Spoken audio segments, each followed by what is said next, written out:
فرید الدین عطار نے بایزید کے چیپٹر میں لکھا بایزید بستامی کی معراج اور دعویٰ کیا جس طرح انبیاء میں رسول اللہ کو معراج ہوئی ہے بابوں میں اس کو ہوئی ہے. یعنی ابو بکر عمر عثمان علی کو معراج نہیں ہوئی ہے, ان کے بابے کو ہوئی ہے. اب مجھے بتائیں, صحابہ کی گستاخی تو یہ خود کرتے ہیں, انبیاء کی گستاخی تو یہ خود کرتے ہیں اور کہتے ہیں کہ یہ گند ڈال رہے ہیں انجینئر.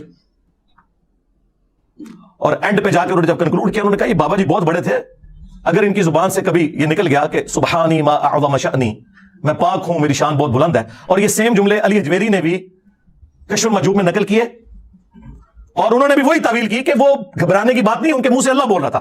اور ظالموں, ہمارا یہ عقیدہ تو رسول اللہ کے بارے میں بھی نہیں ہے, ان کے بارے میں بھی ہمارا عقیدہ ہے وما ينطق عن الهوى ان هو الا وحی یوحى.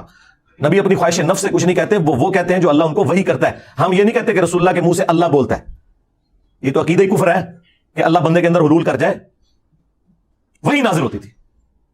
چلیں اس کی وہ تعویل کر لیں گے کہ تو اللہ کی ذات کے بارے میں. اور آگے انہوں نے لکھا کہ وہ کہا کرتے تھے لوائی اعظم من لوائی محمد, جبکہ ان سے پوچھا گیا کہ بتائیے کہ قیامت کے دن لوگ کس کے جھنڈے کے نیچے ہوں گے.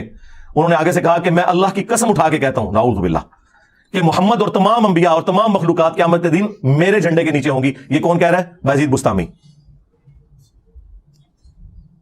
اور وہ فرید الدین عطار لکھتا ہے کہ گھبرانے کی بات نہیں ہے, اللہ کا جھنڈا تو محمد کے جھنڈے سے بڑا ہی ہوگا نا. تو وہ ان کے منہ سے اللہ بول رہا تھا. بھئی قیامت کے دن تو جھنڈا ایک ہی ہے, لواء الحمد, جو بخاری مسلم میں حدیث ہے انا سید الاولین والآخرین, میں سردار ہوں جتنے گزر چکے اور جتنے آئیں گے ان کا, میں خطیب ہوں اللہ کی بارگاہ میں. وہ تو رسول اللہ کے ہاتھ میں ہوگا جھنڈا. صحیح مسلم میں ہے کہ سب سے پہلے مجھے قبر سے نکالا جائے گا قیامت کے دن, سب سے پہلے میں شفاعت کروں گا, سب سے پہلے میری شفاعت قبول کی جائے گی. اور ایک اور حدیث صحیح مسلم میں کہ سب سے پہلے میں جنت کے دروازے پر دستک دوں گا اور داروغ جنت پوچھیں گے کون, میں کہوں گا محمد صلی اللہ علیہ وآلہ وسلم. تو وہ کہے گا کہ مجھے حکم بھی یہی تھا کہ آپ کے نام کے اوپر دروازہ کھلے گا. تو پھر میں صحیح کہتا ہوں نا کہ میرے نبی سا ہے ہی کوئی نہیں, تیرے بابے تھے شاہ ہی کوئی نہیں, اور تواڈے بابے نو کھنگن بھی نہیں دینا کسی نے ہوتا ہے. اور یہ حدیثیں ہمارا امام نقل کر رہا ہے, امام مسلم, جو 261 ہجری میں فوت ہوا, اور اس کی کنیت تھی ابو الحسین. اور تمہارا بابا اور اس بابے کے ماننے والے جس بابے کا دفاع کر رہے ہیں اس کی کنیت تھی ابو یزید, اور وہ بھی 261 ہجری میں فوت ہوا, صوفیوں کا بابا. اور ہمارا جو امام ہے اس کی کنیت ہے ابو الحسین مسلم.